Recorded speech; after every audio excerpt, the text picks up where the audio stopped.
If you want lean, defined arms, lifting 2-pound weights for ultra high reps when you can clearly lift more is just not going to cut it. A lot of women are scared to lift heavy, especially when their goal is to get smaller and leaner. They'll say, my arms are already really big and large. Isn't lifting going to make it worse? I've definitely been there, so I understand the concern. My arms were a huge problem area of mine. I hold a lot of my fat there. My arms used to be so big that when I saw pictures, I would say that my arm looked like a leg, but lifting heavy still helped improve them. The secret to improving them was the heavyweight training with emphasis on progressive overload, which basically just means doing more over time. So as long as your nutrition is in check, heavy weights will not make you bulk up. If you focus on eating in a caloric deficit and slowly decrease your body fat,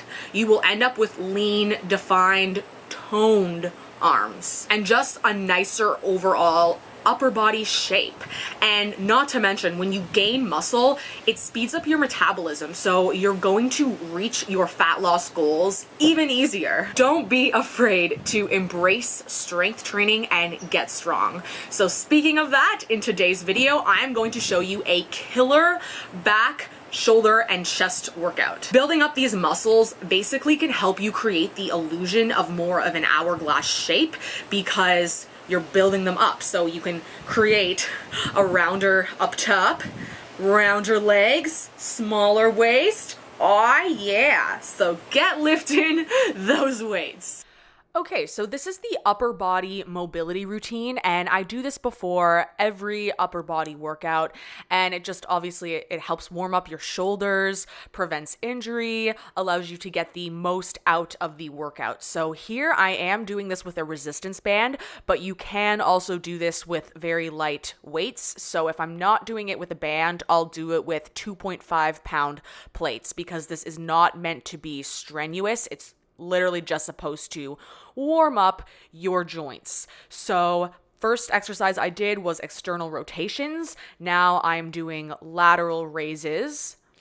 And for all of these exercises, I do about 15 to 20 reps. So if you find even 10 reps starts to feel difficult, then obviously do less, like stick to just 10 reps. You don't have to go all the way up to 15 to 20.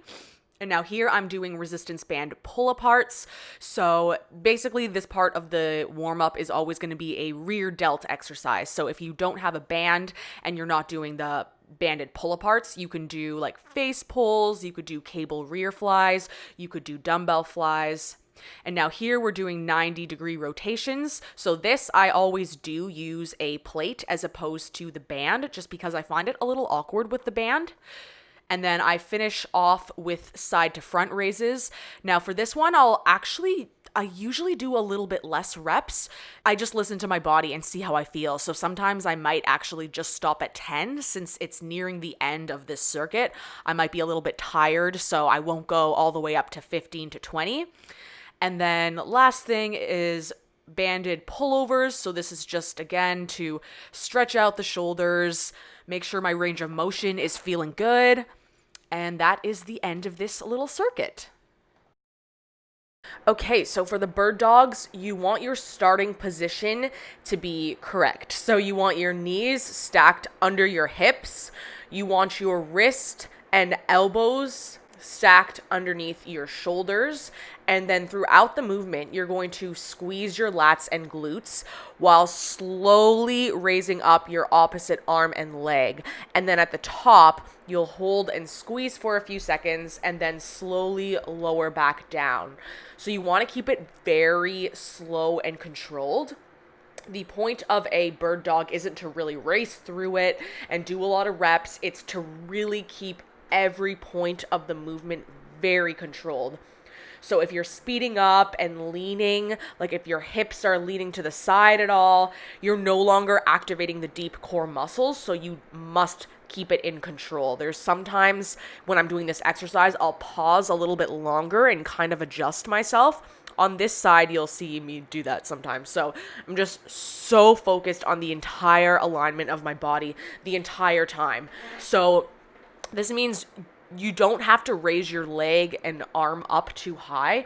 You basically just want to stop to the point where your core and your lower back is staying completely still. So what I like to do is kind of picture that like a book is resting on my lower back, because obviously then if you tilt to the side, it's going to fall. If you arch your lower back, it's going to fall.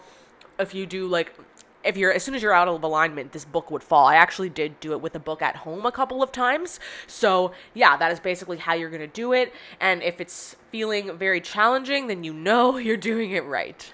Okay, so now I just do some light upper body stretches with the resistance band. So as long as you're not doing very strenuous, painful stretching before your workout, it's not going to negatively affect the workout.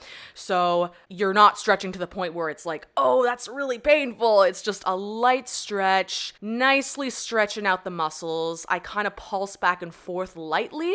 This way it's not like a super static stretch. It's just a nice moving stretch. So then next stretch, I'm kind of stretching out my shoulder / pec. Same kind of thing, keeping it light, moving back and forth a little bit. Now, if you don't have a resistance band, you can do this on a wall. Now, you don't have to do these stretches before the workout. You can kind of just test out and see what works better for you. Some people like doing a little bit of stretching before their workouts. Some people don't. I've realized that I feel better when I do. So again, it's trial and error. Just try out both ways and see what works best for you. Okay, so we're starting off the workout with bench press. Now, this was an exercise I neglected for years because I was like, oh, it's just a chest exercise, I don't care. But honestly, it is now one of my favorite upper body exercises because it's not just hitting your chest. You're gonna work your shoulders a little bit, your triceps come into play as well, even your back a little bit because you're really squeezing your upper back to support the movement. So it's just an all-around great upper body movement. So do not neglect it. I know it can be a little bit scary when you're not used to it, but it's so worth learning because once you get better at it too, you just feel friggin' badass. So don't be afraid to push yourself out of your comfort zone and slowly start learning how to bench. Even if you're benching super light at first, that's where I was for a while. It will get better over time. Okay, so now I'm doing seated dumbbell shoulder press, and right here, I wanted to keep this clip in because you can see I'm taking a nice long rest. I'm pacing around, swinging my arms around, just taking a rest. I know some people are afraid to take long rests, but honestly, you want to take long rests because you can't push yourself hard enough if you don't give yourself adequate time to recover between sets. So for example, for this exercise, I use 35 to 40 pounds, and that is very challenging. I've been doing 8 to 10 reps, and if I did my first set and then I only took like a 60-second long break, there's no friggin' way I could continue with this weight in this rep range for my next few sets.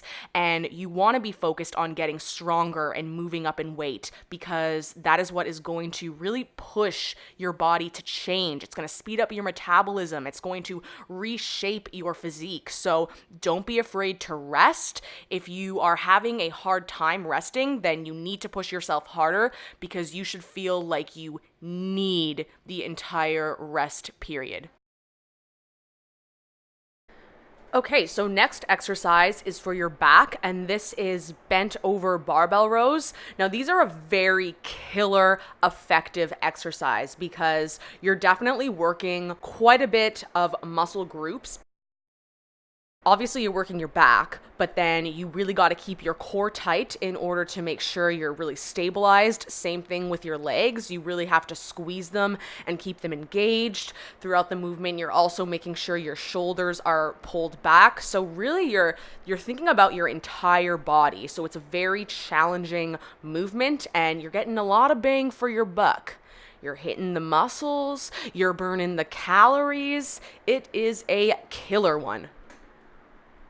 Okay, so next we are doing a superset, and that is lateral raises and single arm lat pull downs. So lateral raises are one of my favorite shoulder exercises because it's working the side of your shoulder, and basically what that does is just round out your shoulder nicely, and that just gives your entire physique just a nicer overall look. When your shoulder is nicely rounded, it just contributes to a nice shapely physique. So for that reason, any type of side shoulder movement I love. So when you're doing these, you want to keep a slight bend in your elbows. You never want them to be locked out. And as you can see, sometimes toward the end of a set, I'll have a little bit of momentum just to push through those last final reps. But of course, you never want to be swinging to an extent where you feel you might injure yourself. Okay, and then we're doing the single arm lat pull down. So I love these because you can really feel a great squeeze, especially if you're newer to lifting. I find it's pretty common to have a difficult time really feeling back exercises in your back, but this one can kind of help you get there faster because you're working one side at a time, so you can really focus, and it's a larger range of motion than a regular lat pull down because I'm lifting with my outside arm furthest away from the cable machine. So you're really reaching up overhead, squeezing down, and it's a really good exercise to just really be feeling your lats. So this is a great one to implement into your upper body days.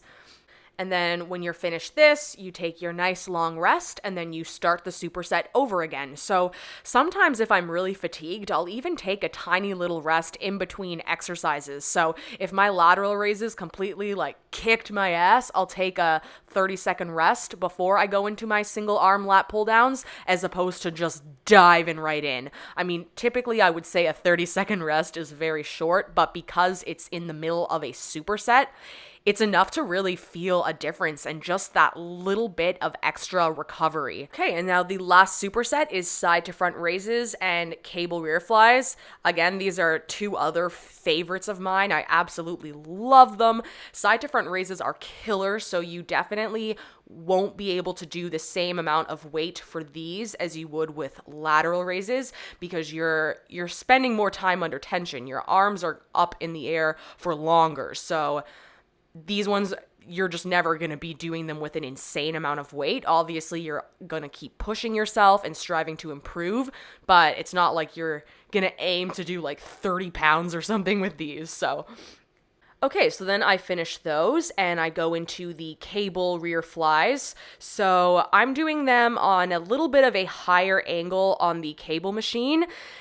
The difference between a higher angle or a lower angle is just hitting a different area of your rear delt. So whatever you do, don't do a different angle every single time you do the exercise. Pick an angle, work at it for at least a few weeks, and then in the future you can switch it up. For a while I was doing it at face level, now I'm doing it at a higher level, and that's just kind of like a new challenge.